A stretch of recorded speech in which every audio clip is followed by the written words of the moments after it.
എടാ ഇതിൽ കുറച്ച് ഫണ്ട് ഇരിപ്പുണ്ട്. അത് എഫ് ഡി ഇടാവുന്നു. നീ എന്തിനായാലും എഫ് ഡിയിൽ ഇൻവെസ്റ്റ് ചെയ്യുന്നത്? എനിക്ക് മ്യൂച്വൽ ഫണ്ടിൽ ഇൻവെസ്റ്റ് ചെയ്താൽ പോയി, അതാകുമ്പോൾ കുറച്ച് കൂടുതൽ റിട്ടേൺസ് കിട്ടും.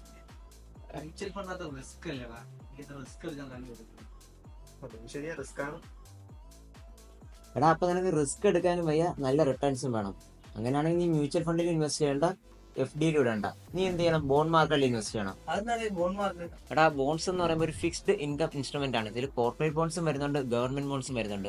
ഇവർക്ക് എന്തെങ്കിലും പ്രോജക്റ്റ് ചെയ്യണമെങ്കിൽ അവർക്കപ്പോൾ പണം ആവശ്യമുണ്ട്. അവർ ബാങ്കിൽ നിന്ന് ലോൺ എടുക്കുന്നതിന് പകരം നമ്മളെ പോലുള്ള സാധാരണക്കാരുടെ നിന്ന്, റീറ്റെയിൽ ട്രേഡേഴ്സിന്റെ നിന്ന് ആ ഒരു പണം അക്വയർ ചെയ്യുന്നതായിരിക്കും. അപ്പോൾ ആ ഒരു പണം റിസ്ക് ഫ്രീ ആയിട്ട് നിനക്കൊരു 10 മുതൽ 12% റിട്ടേൺസ് ബോണ്ടിൽ നിന്ന് ലഭിക്കുന്നതാണ്. അപ്പോൾ ആ ഒരു പണത്തിന് ഒരു ലോക്ക് ഇൻ പീരീഡ് ഉണ്ടാവും, ഒരു ഫിക്സഡ് റിട്ടേൺസും ആയിരിക്കും.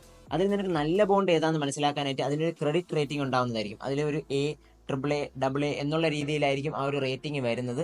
അത് നിനക്ക് നോക്കിക്കൊണ്ട് നല്ല ഒരു ഇൻവെസ്റ്റ്മെന്റ് ഓപ്പർച്യൂണിറ്റി മുൻകൂട്ടി ചെയ്യാവുന്നതാണ്.